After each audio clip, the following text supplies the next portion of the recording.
Atos 4, a partir do 32, até o 37. Da multidão dos que creram, uma era a mente e um o coração. Ninguém considerava unicamente sua coisa alguma que possuísse, mas compartilhavam tudo o que tinham. Com grande poder, os apóstolos continuavam a testemunhar da ressurreição do Senhor Jesus, e grandiosa graça estava sobre todos eles. Não havia pessoas necessitadas entre eles, pois os que possuíam terras ou casas as vendiam, traziam dinheiro da venda e o colocavam aos pés dos apóstolos, que o distribuíam segundo a necessidade de cada um. José, um levita de Chipre, a quem os apóstolos deram o nome de Barnabé, que significa encorajador, vendeu um campo que possuía, trouxe o dinheiro e o colocou aos pés dos apóstolos.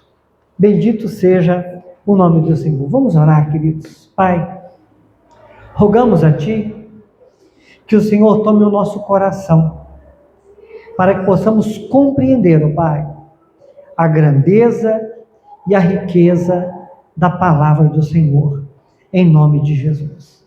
E que essa palavra possa fazer e cumprir o propósito dela no coração de todos nós, para a glória do Teu nome. Amém. Amém, queridos? Louvado seja o Senhor. Amados,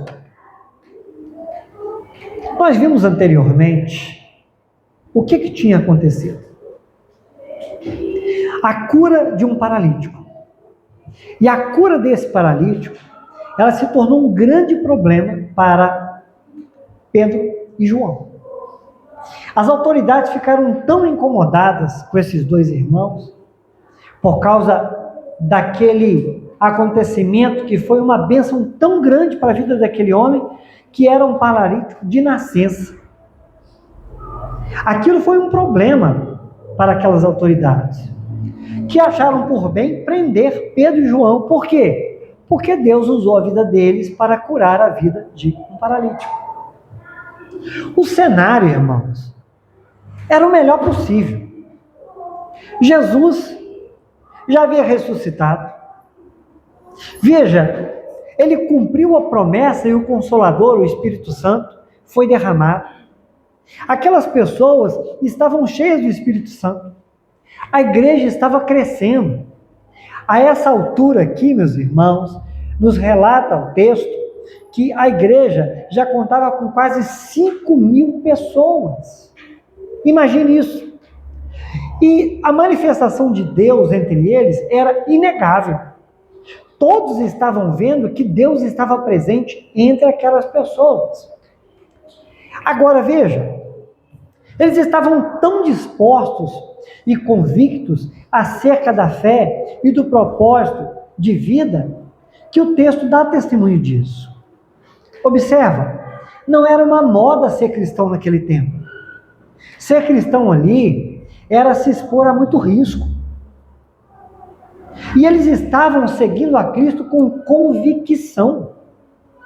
Veja, Jesus já não estava mais presente entre eles, mas o testemunho dos apóstolos, a palavra ministrada e a presença do Espírito Santo era o suficiente para que eles se mantivessem unidos.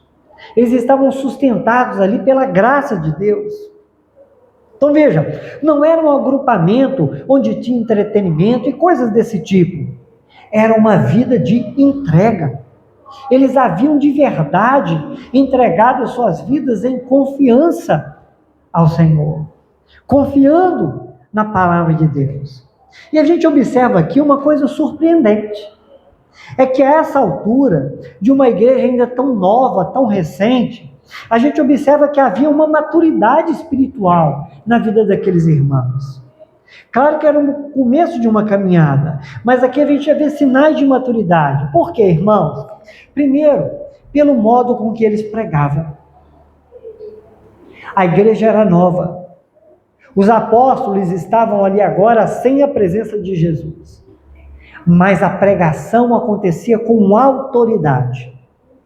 Uma outra coisa que a gente percebe aqui, a maturidade daqueles irmãos, é pela forma que eles oravam. Vocês se lembram? Eles foram proibidos de continuar pregando, mas a atitude deles foi orar. Não para que Deus os livrasse dos problemas da caminhada, mas eles oraram para que Deus os fortalecesse, para que eles pudessem com ousadia continuar pregando. Então observe a maturidade na oração. E mais uma coisa que a gente percebe aqui, a respeito da maturidade espiritual, pelo objetivo de vida que eles demonstravam. Eles demonstravam que eles tinham um objetivo claro de vida. E qual era o objetivo? O reino de Deus importava para eles mais do que qualquer outra coisa. Queridos irmãos, observemos então que nesse momento, o que podemos ler aqui é que pela segunda vez, Lucas está dando testemunho de como aqueles irmãos estavam vivendo entre eles. E aqui cai um mito. Sabe por quê? Porque às vezes a gente pensa assim: olha, somente uma igreja pequenininha com muito pouca gente é que consegue se organizar e dar atenção para as pessoas e dar suporte para os outros. Irmãos, é surpreendente isso aqui. Porque a essa altura a igreja contava com quase 5.000 pessoas. Ainda não havia diáconos na igreja. Não havia uma estrutura organizada, né, com secretaria, ministérios. No entanto, irmãos, por causa do senhorio de Cristo e da dependência do Espírito Santo e de uma vida totalmente voltada para o Senhor, estes irmãos conseguiram ter essa atitude em meio a toda, entre aspas, falta de estrutura conforme nós entendemos ser uma estrutura hoje. Era natural, era do coração. As pessoas tomavam iniciativa movidas por aquilo que era claro no coração delas, na consciência delas. Não precisava ninguém ficar ali, faça isso porque o irmão está precisando, faça aquilo porque não sei o quê, faça, irmão, vamos orar, irmão. Não precisava. Como eles estavam com o coração entregue para o Senhor, e o Espírito Santo movia a vida daqueles irmãos, essas coisas aconteciam. E Lucas está aqui dando esse testemunho. Era assim que as coisas aconteciam na igreja naquele primeiro momento. Totalmente na dependência do Espírito Santo de Deus. Claro que eu não estou falando aqui nada contra a organização. Não é isso. Mas é só um testemunho para a gente entender que quando nós somos movidos pelo Espírito Santo, a caminhada fica mais leve, porque as coisas fluem, as coisas acontecem. Então, queridos, é sobre isso que a gente vai refletir hoje um pouco, sobre como aquela igreja estava vivendo naquele primeiro momento. Em síntese, o que o texto lido agora, que é uma sequência de toda uma narrativa, como a gente vem falando nos domingos anteriores, esse texto, ele está mostrando que aqueles irmãos estavam unidos de coração. E a gente precisa pensar um pouco, irmãos.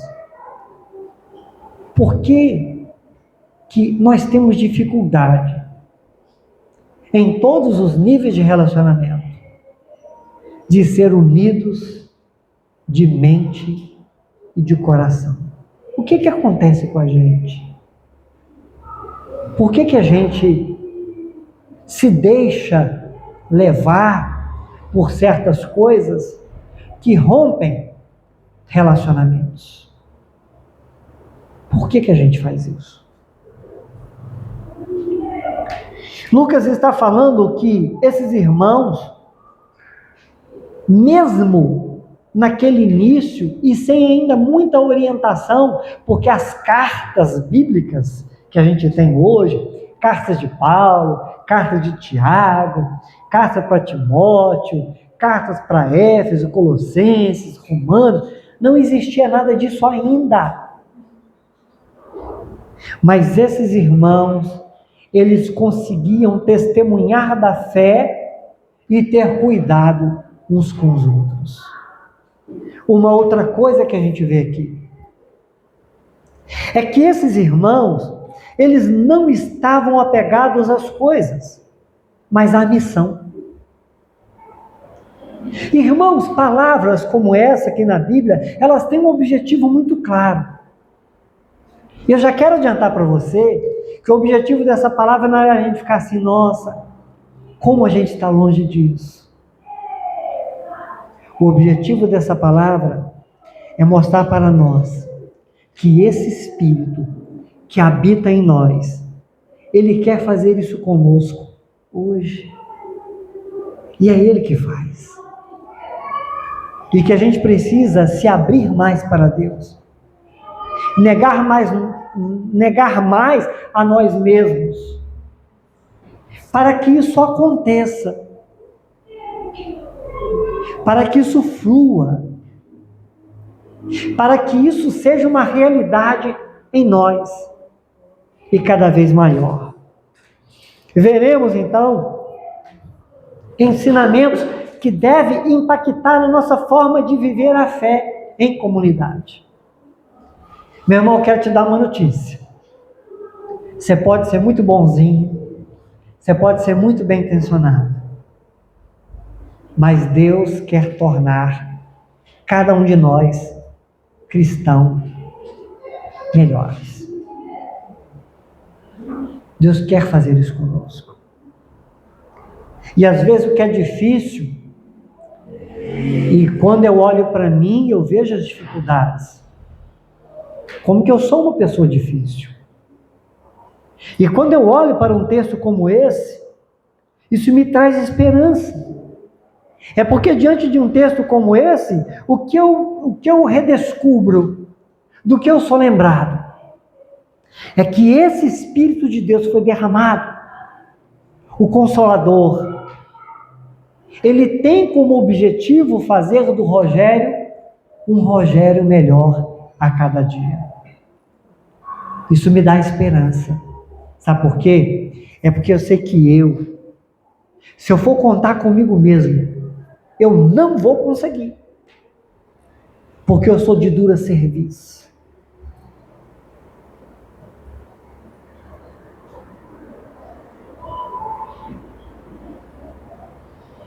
É a nossa natureza, irmãos. E o que Deus está dizendo para mim e para você é o seguinte, olha, quando a carne for mortificada pelo Espírito, vocês serão mais parecidos com esses irmãos. Porque esses irmãos aqui eram melhores que a gente, não. É porque eles estavam mais parecidos com Cristo. Porque eles estavam cheios do Espírito Santo de Deus. Precisamos entender isso. Mas vejamos.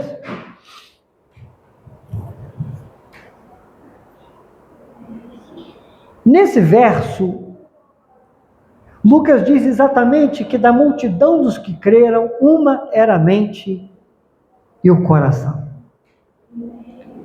Eles haviam nascido de novo. Nasceram de novo, e nascer de novo, irmãos, é um processo que inicia com a morte do velho homem. O velho homem precisa morrer para que haja um novo nascimento. Aos Romanos, Paulo disse o seguinte: fomos sepultados com ele na morte por meio do batismo. Ele diz então: considerem-se mortos para o pecado e vivos para Deus. Quando a gente nasce de novo, a gente continua sendo a gente. Não é outro Rogério, não é outra Mariana, não é outra pessoa, é a mesma pessoa. que vai agora saindo do domínio do pecado, e agora ela nasce de novo, ela é selada pelo Espírito Santo, para ser regenerada e ser transformada à imagem do Filho de Deus. Nascer de novo é um processo que tem um começo, e é um alinhamento que exige que a gente busque a santidade, a santificação. Observemos que é um alinhamento que não vai extinguir a nossa individualidade, mas vai ajustar a nossa essência, vai mudar o nosso coração, vai transformar o homem, como a Bíblia chama de velho homem, o homem dominado pelo pecado, para um ser que agora não é mais dominado pelo pecado, mas recebe a graça de Deus, para que possa conseguir dizer não ao pecado e viver em novidade de vida. É uma transformação, irmãos.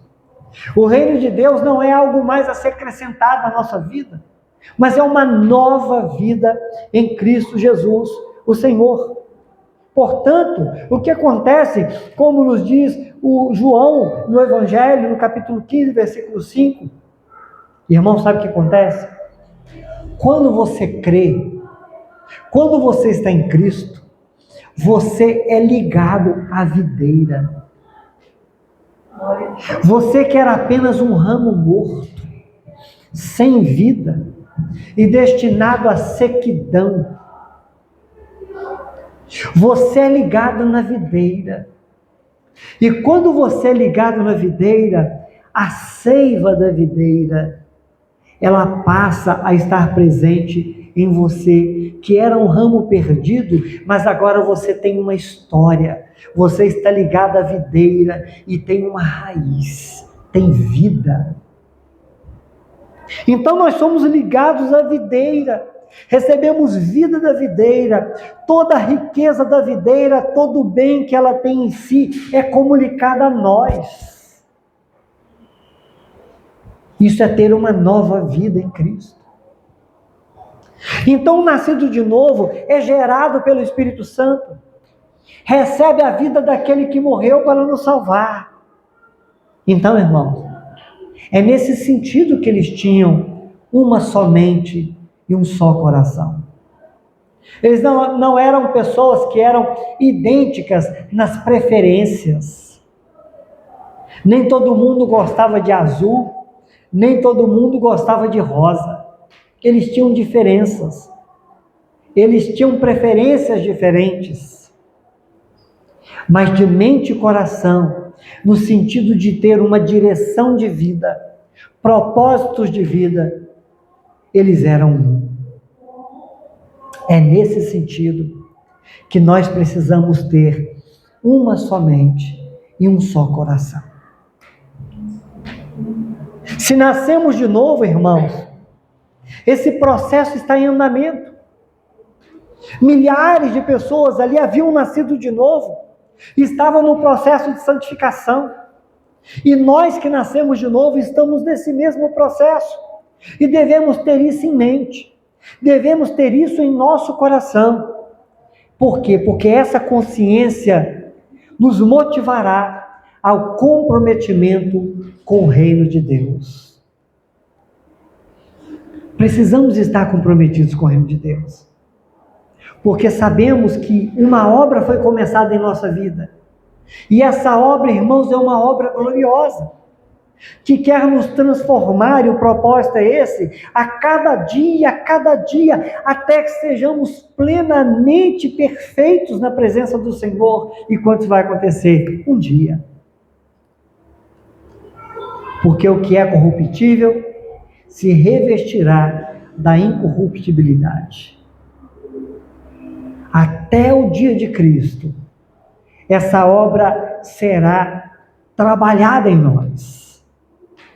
Amados irmãos, observemos então que esse é um propósito glorioso do Senhor na nossa vida.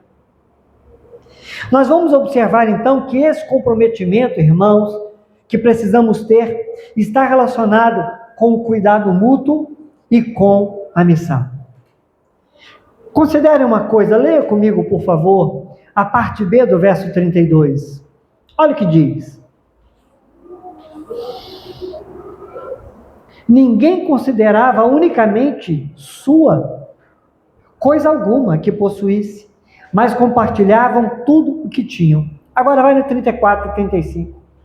Não havia pessoas necessitadas entre eles, pois os que possuíam terras ou casas as vendiam, traziam dinheiro da venda e o colocavam aos pés dos apóstolos, que o distribuíam segundo a necessidade de cada um. Queridos irmãos, observe uma coisa. Não se consideravam donos e compartilhavam. Uma observação importante. Isso aqui, irmãos, não tem nada a ver com a ideia de um comunismo. Se vocês observaram o texto, não havia uma lei imposta sobre eles que dizia que o que eles tinham não era deles. Não era isso. O que o texto nos mostra é que na medida em que havia uma necessidade, alguns sentiam o desejo e se desprendiam de coisas para o bem geral. Perceba isso então. Não há aqui nenhuma ideia de comunismo. Não havia uma obrigatoriedade. Isso ocorria de forma voluntária. Isso é mais ou menos, guardadas as proporções, ao que acontece hoje, por exemplo, com as contribuições que as pessoas fazem na igreja para a manutenção e o bem comum, para o andamento das coisas. Percebe? Então não tem nada aqui, nenhuma relação com o comunismo, como alguns gostam de apresentar. Mas veja, precisamos aqui pensar numa coisa, irmãos, por que contribuir é tão difícil? E eu gostaria que você aqui não atentasse especificamente para a questão de dinheiro. A questão é por que é tão difícil compartilhar. Porque eu queria que você considerasse que o destaque que está dando aqui é para um tipo de necessidade. Havia uma necessidade financeira, e por quê? Explico. É porque muitas pessoas haviam abandonado suas cidades, suas vidas, para seguir a Cristo. E elas estavam realmente desamparadas. E a necessidade aqui era evidente, era essa, principalmente.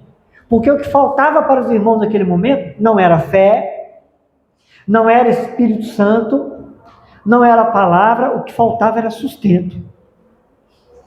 Eu queria que você se apegasse à necessidade. Por que nós temos tanta dificuldade de observar as necessidades das pessoas para que possamos ajudá-las? Por que nós, e aqui estou generalizando, por que nós temos tanta dificuldade de ter compaixão das pessoas que precisam de algo? O texto aqui, como eu já falei, está falando exatamente de questão financeira para as pessoas que estavam passando necessidade e privação. Então, partindo deste, por que às vezes a nossa boa condição, ela é tão boa para nós, que nós não conseguimos perceber a necessidade de quem está às vezes tão perto? É verdade, irmãos, que a igreja não é uma obra social no sentido estrito da palavra. Mas é verdade, irmãos, que a generosidade faz parte da vida da igreja. A gente precisa ter piedade, ter compaixão das pessoas que precisam de ajuda, que precisam do pão. Mas às vezes a necessidade não é essa. Sabe por quê? Porque existem muitas carências. Você sabia que nessa vida existem pessoas que têm seus armários e geladeiras cheias, não precisam do seu pão, nem do seu café, nem do seu queijo. Mas, irmãos, são pessoas que, se tivessem 5 minutos do seu ouvido, elas ficariam muito felizes, muito gratas. Existem pessoas precisando de atenção. Existem pessoas precisando de um conselho. Existem pessoas precisando de um abraço. Existem muitas necessidades. E se aqueles irmãos abriam mão de bens para poder suprir a necessidade, nós devemos também aprender a tanto compartilhar de bens para poder ajudar as pessoas que precisam de ajuda, como podemos abrir mão do nosso tempo para poder abençoar com o tempo nosso, as pessoas que precisam da nossa atenção. Você sabia que pode ter gente na sua família que gostaria muito de ter um pouco do seu tempo? Você sabia que pode ter gente da sua família que gostaria muito de ter o seu abraço? Gostaria de tomar um cafezinho com você, olhar nos seus olhos e dizer: que bom que você está aqui, vamos conversar um pouco. Quem sabe tem algum irmão na igreja precisando que você tire um tempo para orar com ele. Ô meu irmão, vamos orar um pouquinho com você? Existem muitas necessidades. E essa igreja, ela nos ensina, a igreja de Atos, a abrir mão daquilo que tem, para poder ajudar aqueles que não estão tendo. Então veja, falando especificamente aqui agora do que o texto traz, por que nós, irmãos, somos tão apegados às coisas? E aqui é um ponto comum. Porque eu e você sabemos como é difícil compartilhar coisas. Mesmo sabendo que do Senhor é a terra e a sua plenitude, mesmo sabendo que Ele é dono de tudo, nós muitas vezes vivemos como se aquilo que está no nosso poder fosse realmente nosso. Como se fosse realmente nosso. E aí somos ludibriados pelas vaidades, dominados pelo egoísmo, e ficamos detidos nisso. E nos apegamos tanto que compartilhar fica difícil. Irmãos, vamos entender isso. Nada do que temos é verdadeiramente nosso para sempre. Pode ser verdadeiramente nosso por um tempo, mas na sabedoria das Escrituras existe uma verdade indiscutível. Nada trazemos e nada levamos. Essa é a prova mais clara de que não tem nada definitivamente nosso aqui. E o que isso tem a ver com a mensagem? É porque se sabemos que nada é definitivamente nosso, precisamos lembrar do princípio da mordomia cristã. De usar aquilo que está no nosso poder para glorificar o nome do Senhor. É isso que nós aprendemos na Escritura. Até o nosso fôlego de vida é providência divina. Nada do mundo criado pode permanecer em nosso domínio. Então, por essa razão de maturidade e fervor espiritual, esses irmãos tinham liberalidade. Eles compartilhavam uns com os outros porque eles sabiam que é o seguinte: não tem nada de mais importante hoje na nossa vida do que saber que o nosso irmão também está se alimentando. Não tem nada mais importante para nós do que saber que daquilo que tem na nossa despensa também está chegando na despensa do outro. E observe uma coisa, irmão. Está falando aqui de necessidade. Não está falando de capricho nem vaidade. Era uma questão de necessidade. Então vemos que a dedicação ao Senhor, ela tinha esse passo do cuidado mútuo, mas também tinha o aspecto do testemunho. O verso 33, ele mostra para nós uma coisa. Ele diz o seguinte: com grande poder os apóstolos continuavam a testemunhar da ressurreição do Senhor Jesus, e grandiosa graça estava sobre todo ele. Irmãos, observe isso. Não parece que o assunto está fora de contexto? Ele está falando uma multidão que crê, e ninguém considerava nada como se fosse totalmente dele, mas compartilhava, não tinha ninguém com necessidade, e no meio disso está falando de testemunhar com poder da ressurreição do Senhor Jesus Cristo. Qual é a grande questão, irmão? Tudo isso acontece quando há submissão ao Evangelho. Quando nós estamos submetidos ao Evangelho, quando nós estamos, irmãos, vivendo o Evangelho, essas coisas vão acontecer. Isso é um termômetro na nossa vida. Isso é um termômetro. Não tem termômetro mais fiel do que esse. Pode observar. Todas as vezes que o seu coração está menos para o Evangelho, você fica muito adoecido por causa das coisas. Agora, quando o coração está voltado para o Evangelho, ainda que a oliveira minta, ainda que não haja fruto na vide, você sente alegria no Senhor. Isso é um termômetro.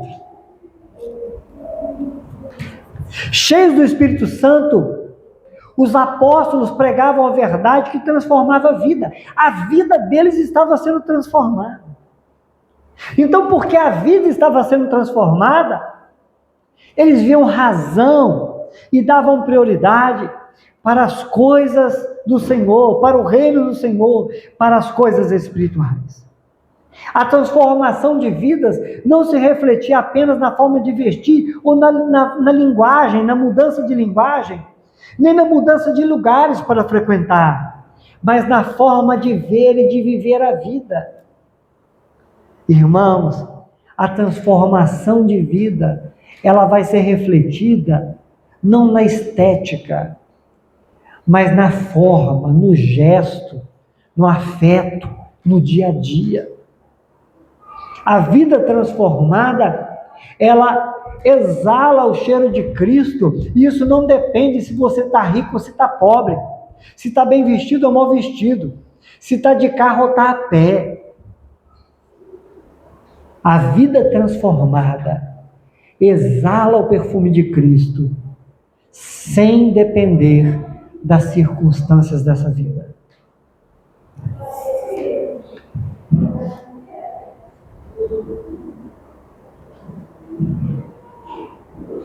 Era uma expressão de confiança nas promessas de Jesus. Mas aí, irmãos, caminhando para o final, tem um ponto aqui que chama a nossa atenção. E é o que está escrito aqui no verso 36. Olha só. José, um levita de Chipre, a quem os apóstolos deram o nome de Barnabé, que significa encorajador, vendeu um campo que possuía, trouxe o dinheiro e o colocou aos pés dos apóstolos. Irmãos, olha só.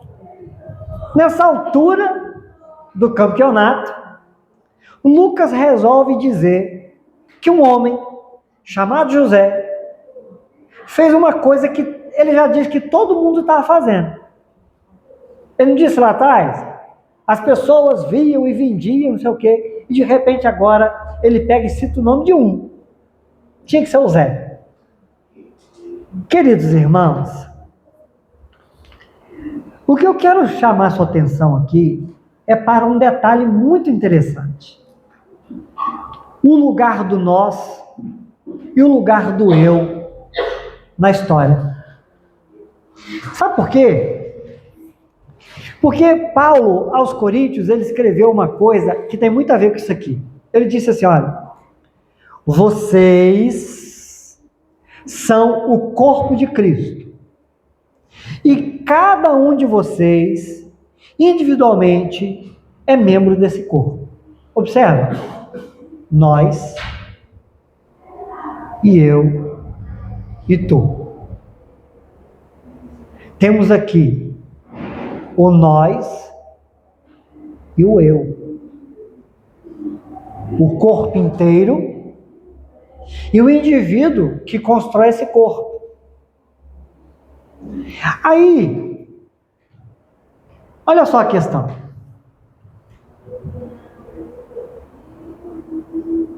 A nossa igreja está fazendo isso. A nossa igreja faz missões. A nossa igreja tem um projeto assim, assado. Mas a grande questão é, e você, José? E você? Queridos irmãos, veja se não é assim. Se de 10 pessoas no barco, e as 10 estão remando, uma parar de remar, o barco vai seguir viagem? Vai. Aí a segunda pessoa para de remar. Tem 8 remando. Vai seguir viagem? Vai. 8 para de remar. 2 continua. 2 fortes, igual o Cláudio. O barco vai seguir viagem? Com dificuldade. Mais lentamente. Mas vai. E a pergunta então que nós podemos extrair aqui do que aprendemos nesse texto é a seguinte: a gente, e aí eu me refiro não ao coletivo agora, mas ao individual. A gente faz parte daqueles que remam ou daqueles que assistem os demais que estão remando? Porque esse José, ele foi destacado aqui por uma razão especial. E o detalhe interessante é que quem conhecia José deu um nome diferente para ele. Falou assim, ó, esse homem agora vai chamar Barnabé. Por quê? Porque ele é filho do encorajamento. Sabe aquela pessoa que encoraja? Aquela pessoa que quando você está perto dela, ela te ajuda. Ela te dá uma palavra de esperança, de ânimo. Ela diz, vamos lá, vamos em frente. Pega o remo de novo. E vamos em frente. A gente vai conseguir, a gente vai chegar lá. Esse homem, ele era um encorajador. E ele está dando testemunho que ele foi lá e fez a mesma coisa. Sabe, para José, olhar que estava todo mundo fazendo, não era suficiente. Ele queria fazer também. Ele queria participar também. Ele queria ajudar também. Então eu acredito que esse versículo tem um propósito. Sabe o que é, irmão? É mostrar que eu e você Nós podemos fazer como José. Não só podemos, como devemos.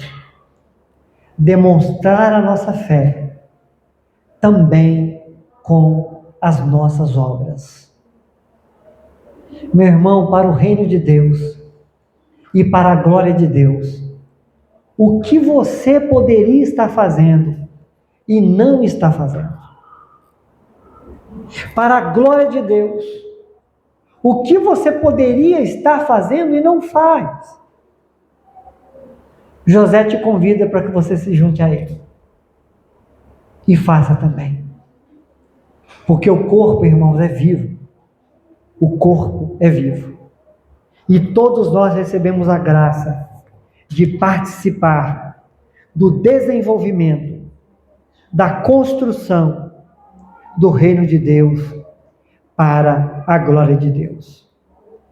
Tratar tudo no coletivo pode fazer a gente esquecer que povo é o coletivo de indivíduos. Agora, vou te falar mais uma coisa, irmão. Não pense que a sua vida não é importante, meu irmão. Às vezes as pessoas são tomadas com isso, sabe, no coração. Ah, mas não adianta o que eu estou fazendo. Ô, meu irmão, a sua vida é importante. A sua vida faz diferença. Viu? Estou olhando para sua cara. Sua vida faz diferença. Faz falta. Faz diferença, irmão. Não pensa diferente disso, não. Você é útil, você é necessário nessa obra. Não estou falando de coisa de igreja, de particular, não. Estou falando do reino de Deus, irmão. Você é parte. Você é membro individual do corpo de Cristo. Não se omita. Deus quer usar a sua vida para a glória do nome dele. Ah, mas eu sou tão pequeno, eu posso contribuir tão pouco, ninguém precisa de mim. Meu irmão, não diga uma coisa dessa. Não diga uma coisa dessa. Seja usado por Deus em nome de Jesus. A conclusão é que devemos nos posicionar nessa caminhada. Irmão, quem sustenta esse corpo é Jesus. Não esqueça disso. Você é ramo na videira. A vida não está em você. A vida que você tem é a vida que Ele te deu. É Ele que sustenta, é Ele que nos mantém de pé. Nós fazemos parte desse corpo. Nós temos uma direção clara. Nós recebemos uma graça abundante que nos sustenta para que possamos seguir em frente e de forma confiante, irmão.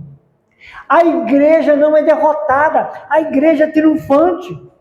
Você pode, em algum momento da sua vida, ter se sentido abatido e até derrotado, mas isso não é verdade. Você é vencedor em Cristo Jesus, o Senhor.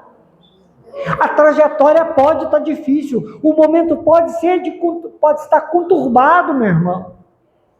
Mas a verdade é que aquele que começou uma obra na sua vida não vai deixar essa obra inacabada. Posicione-se. Posicione-se. Em nome de Jesus. Em nome de Jesus. Oremos, Pai. Clamamos pela Tua compaixão e misericórdia. Abençoa as nossas vidas. Nos fortalece. Nos dá graça. E continua a operar em nós, ó Pai, o Teu querer. Porque nós queremos, ó Pai, e desejamos ser como esses irmãos, ser como José. Nós queremos ver com alegria o Teu nome ser exaltado. E queremos entregar aquilo que necessário for para suprir as necessidades dos nossos irmãos, para que possamos juntos continuar com autoridade e convicção a anunciar o Evangelho do Senhor Jesus Cristo. Nós rogamos pela Tua bênção. Em nome de Jesus. Amém. Amém, queridos.